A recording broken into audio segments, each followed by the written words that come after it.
Welcome back, everyone.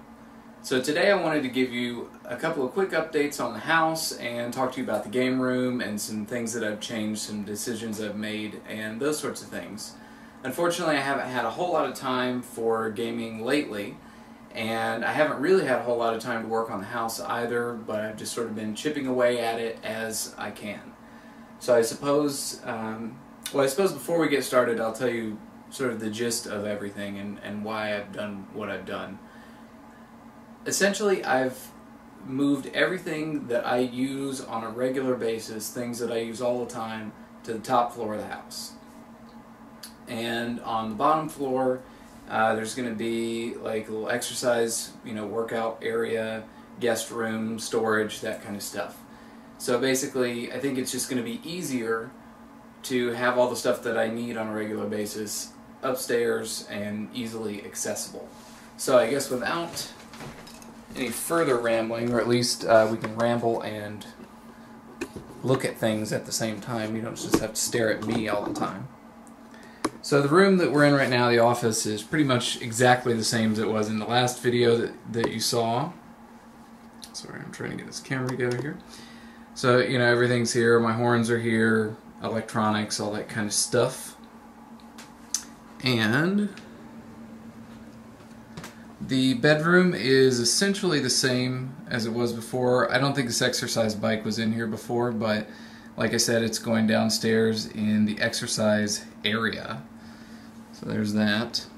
First big change here that might interest some of you is this used to be the guest room here, and I decided that I'd rather have it as my den. So I can watch movies in here, do a little bit of gaming, but it's mainly for movies, reading, that sort of thing. I've got my little toy piano there with the 3DS on it, and my DVDs, Blu-rays, Dreamcast games, and some Wii games up at the top there. And unfortunately, the Garfield clock is broken. It seems to be completely shot, so I don't know if I can fix it or not. But at any rate, here we have what's left of the TV setup. You'll notice it's a lot more spacious than it used to be. I've done a lot of cutting of things that I wasn't using all that much. So what we're left with in this room, console-wise, is we have the Dreamcast hooked up via the Hanzo VGA box, which I've been meaning to do a review of that for a long time, actually. So I need to do that. The Wii, and of course the Sega Saturn, because every room's got to have a Saturn in it, right? So the controllers and stuff are all in the closet in one of those sort of little plastic drawer things, so that's pretty easily accessible. And the other stuff I have down here is just really the only thing seriously is got a Blu-ray player and my Laserdisc player, and Laserdiscs are also in the closet. Got my family up here on the wall, and the guest bathroom is essentially the same as it was last time. We'll be repairing the toilet. It's a little leaky, so I gotta put new guts in it and all that, so that should be fun. I'm sure you guys are stoked about that one. I'll do a video on that. That's what I should do. Anyway, got Miles Davis on the wall here. Joyce, you want to say hello to everyone? You want to say hello? You're not talkative right now? No? Okay. So, at any rate, the front room, dining room here is pretty much the same. I've done just a little bit of reorganizing and redecorating of things to get them a little more in line with my taste. So, been happy about how all that turned out. Got a hat here that I bought from my grandfather. I'm sure this next thing is going to really excite some of you guys. So I've got a garden hose here, and that is so I can hose down the spiders off of the porch. We've got a little bit of patio furniture here. This is just some not terribly expensive steel patio furniture, and it's just easy to clean. You know, you can just hose it down and tip them over, let them dry, and they're good. So I was going to get rocking chairs eventually, or initially rather, but I decided this was a better way to go because they're a lot more durable and easy to keep clean here.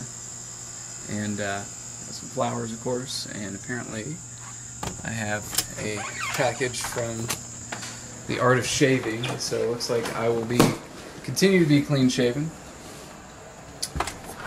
So, and I am a guy, but you know, I think having some flowers and plants and shrubs and whatnot around is good to kind of brighten the place up, keep everything looking nice. So the kitchen pretty much looks exactly the same, I think, as it did last time. Nothing really major has changed in here. Just have a few games that are going out. Been kind of cleaning out everything. This room is essentially the same too. I guess the only major difference is that clock back there, which was in the guest room before. So just kind of worked out in here. And through the beaded curtain, we have the game room. And you can see we have our arcade machines sitting here looking nice. And I installed some small shelves above the arcade machines just for my CB1000 boxes and Neo Geo boxes and Dreamcast. Whatever I want to display up there, I can sort of change it out. So it's kind of nice to just be able to switch things out from time to time and that sort of thing. So I got some artwork up on the wall as well, framed artwork. I finally got it all framed here. First is Gunlord. Really like this artwork here. And Joyce is chewing on her bow. So if you hear that, that's what's going on. And then on the other side here, we have Mars Matrix, Giga Wing. These are all the arcade flyers. Pro Gear. We have Battle Garega. And finally, Strikers 1945-2. All of these are really kind of like all-time favorite games of mine.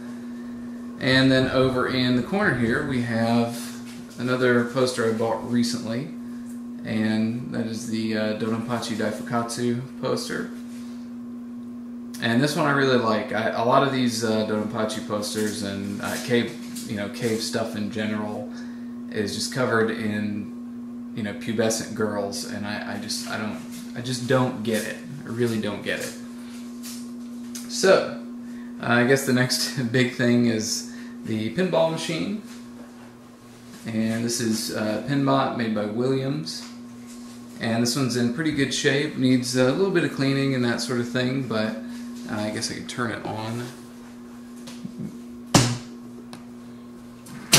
Give you guys a look at that. So I'll be doing a full review of this machine at some point. But capturing footage and all that sort of thing is not the easiest thing in the world when you want to do like a really in-depth review. I did try putting the camera at kind of a high angle and sort of like turned to the side, and it works pretty well. But the bad thing is, when I was doing things, you can't see how that affected the score. So that's the one thing I wanted to do. So I'll probably do this with a 2-camera setup, but it may take me a little bit of time to get that together. Everything works on it. There are a couple of lights that are out. The 2x multiplier light is out, and I almost don't want to fix this. The light's out on Uranus, so there you go. There's that. Now back to the arcade machines here. I guess before that, I know this is a really rambling video, so I apologize, guys. We've got the SG-1002 and the Mark III just kind of on display. I thought, they kind of worked out with all of these Sega machines. And then in the top drawer here, I actually have like Famicom and Genesis carts, and this big stack of TurboGrafx Hue cards and whatnot. And it's just kind of a convenient way to store these. And then of course I have PCBs in all the other drawers there. And I put some hooks up for my arcade keys so I can keep track of those. And then of course we got the switch to turn everything on over here. So let me get everything up and running.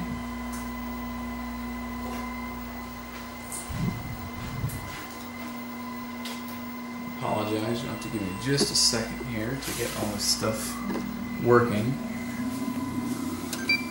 You may be able to hear already, there's one thing that's driving me crazy that I am going to fix. And that is the sound of the fans from these CPS2 boards. I redid some things, and I have 3 CPS2 boards inside of the Astra here, and I'm sure you can hear the fans are like jet engines. And the thing that really drives me crazy is they're all out of tune with one another too. So it's just really obnoxious to listen to. So yeah, that's definitely something I'm going to fix.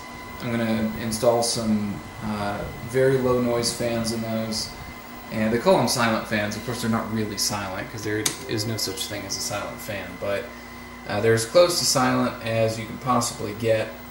And I'm also going to be doing a battery replacement mod on that. So, and I'm just going to go ahead and try to get this through the menu here so that it's not as obnoxious. So yeah, I'll definitely do videos on battery replacement and sort of my thoughts on that, and ideas for what to do about that. Give me just a sec. I should have set this up ahead of time so that I didn't have to make you guys wait through all of this, but make sure that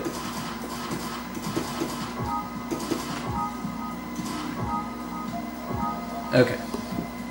So,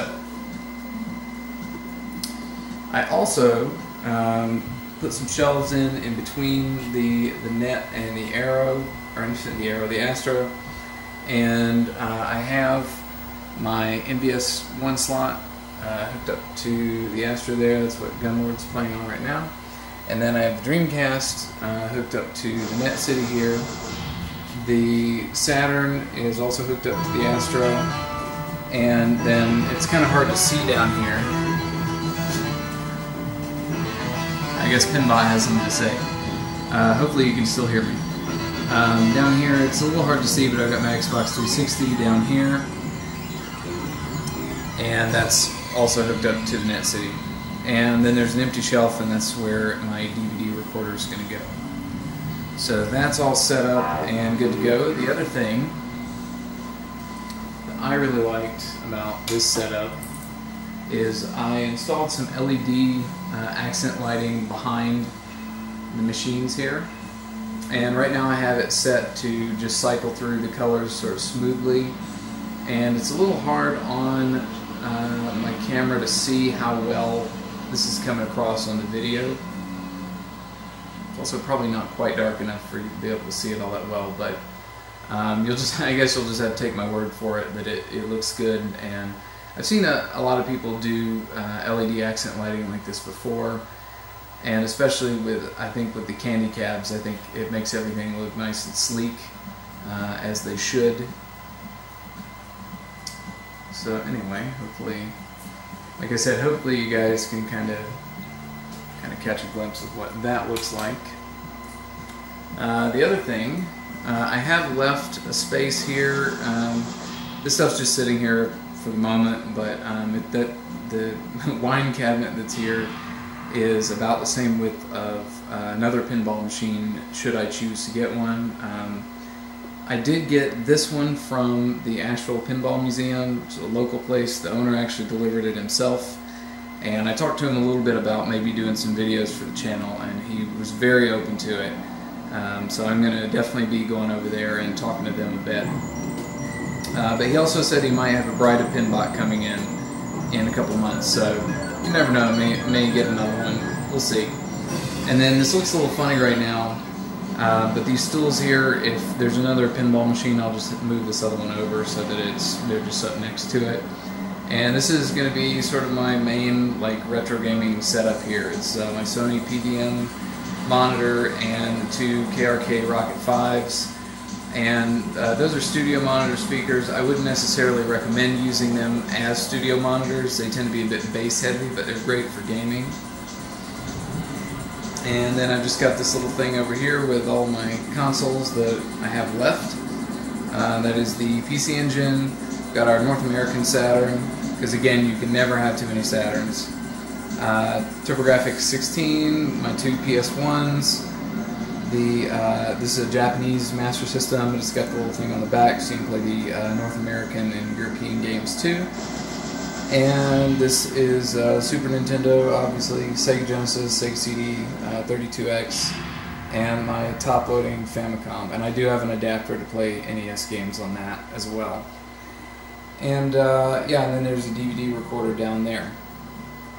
And then we got some extra stools in the corner here, and my Cave Decimiles 2 PCB. I actually have a guy in town who's going to be looking at that, so that should be, hopefully he can fix it. He's kind of a hardware expert, so he should be able to fix it. And then over here we've got my two PS2s.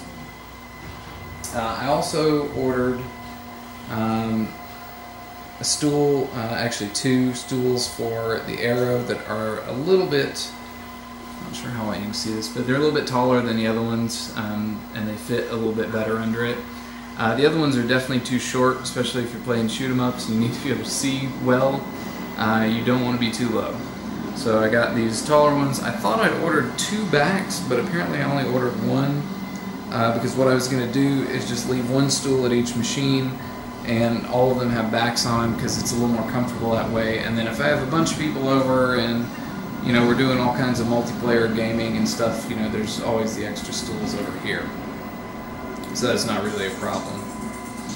So I guess there are probably two things that you may be wondering if you were familiar with my old setup. First is, where are the Ataris? Well, the Ataris went away. Along with the Fairchild Channel F, the Astrocade, the Odyssey 2, I'm trying to remember, I think that's the main thing. Also the N64, that stuff went away a long time ago, but anyway, I've been sort of cleaning some things out, and I decided, especially in the case of the Ataris, sometimes I feel a little bad saying this, but you know, I was kind of like keeping those around for other people, not for me. Like for when I would have friends over and someone would say, "Oh, you got an Atari? Let's do this." And you know, we blaze through 100 games in 5 minutes, and then the Atari would sit there for several months. And you know, for me, I think the bottom line is I'm keeping what I play and what I like, and I'm not really worrying about, you know, keeping things for other people. I've done the same thing with the arcade stuff. You know, I've gotten rid of a lot of PCBs that I was just keeping around for when I had friends over. And most of the time, you know, the friends that I had over either would play whatever was in the machine, or they didn't want to play it at all. So, and I was, along the same lines, I was originally going to have a bar over on this side and some stools and whatnot for non-gaming types that came over to parties and whatnot, and if they wanted to just sit over there, you know, drink beer, do whatever they wanted, then, you know, they could still hang out. And I kind of was like, you know what, forget it. I'd rather have my consoles out and accessible to me, and, you know, everything's sized down. So I guess the last thing is, you're probably wondering where all the games are for consoles. And I had my shelves set up in New York, and you know, I've got a lot of closet space in the house, and I didn't really need it, so basically the shelves and whatnot are all set up here inside a closet, so it's kind of nice that they're kind of out of the way, and they don't, you know, they're not sort of looming over you. And so you can see I have the same basic shelf set up. There wasn't enough room to put the two things on the side that I had the carts in, so I actually just put the carts in these little kitty things. So yes, they're in pink kitty boxes, so go ahead, say something. Anyway, I got my Neo Geo games, controllers and stuff in these baskets that used to be under the living room table. And my games are really trimmed down. to just, like I said, just what I want to play. And there's not a whole lot of chaff in my collection, and that's the way I like it. Got my PC Engine, TurboGrafx, import Saturn, and PS1 stuff, and Sega CD, Sega Saturn, my Master System games, and then 32X and Sega Genesis games. I know a lot of people are probably laughing about the 32X. Yes, there are some good games for that system. And what I have are basically all of the good ones. Tempo, Calibri, Blackthorn, Knuckles Chaotix, Virtua Fighter, Space Harrier, Doom, and Afterburner. And for some reason, the port of Doom for the 32X has gotten a lot of hate from people, and I still don't understand why. Sure, the sound was better on the Super Nintendo, but the Super Nintendo version is so laggy and just, I don't know, it's like you're playing in syrup or something. But the 32X one just really speeds along. And I think the sound's fine, honestly. It's just... Anyway, before I continue off on that direction, we got my SG-1000 games up here, and some NES carts, Japanese Master System stuff, and then that's Soul Calibur 5 down at the end there. And then some boxed NES games, PS2, and Xbox 360, and that's pretty much all she wrote. And then Joyce, who has to get into any closet that she possibly can. So yeah, that's sort of how things are going right now. Like I said, I haven't had a whole lot of time for gaming, but hopefully I will at some point in the near future, and if so, I'll definitely be making more videos, and I'll put up some videos of some sort. Anyway, so hope you guys enjoyed this long and rambling tour through the house, and take care.